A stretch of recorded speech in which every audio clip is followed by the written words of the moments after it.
Now for this course section here, I created a brand new Flutter project with the help of the Flutter create command.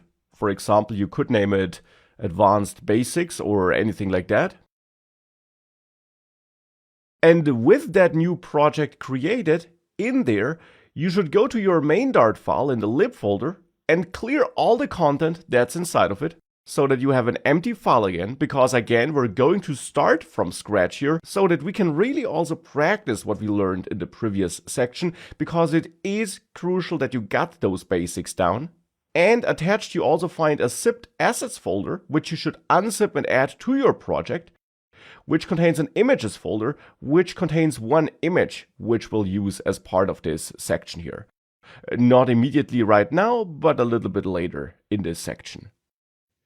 And with that, you get this empty main.dart file, and we're actually going to start with a challenge for you here. In order to practice what you learned, I challenge you to build this starting screen of the app on your own as an exercise.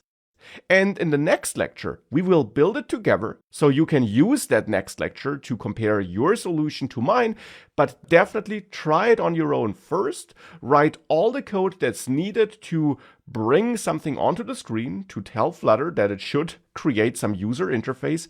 Use the knowledge you gained in the previous course section and try creating this user interface. Now, one brief note or hint regarding this user interface here.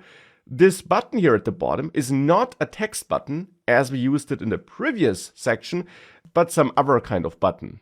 And you could, for example, use the Flutter widget catalog and there maybe look into the material components, just as a hint, to get an overview of which buttons are supported in Flutter apps and which button could be used here to create a button that looks like the button you see here on this screen.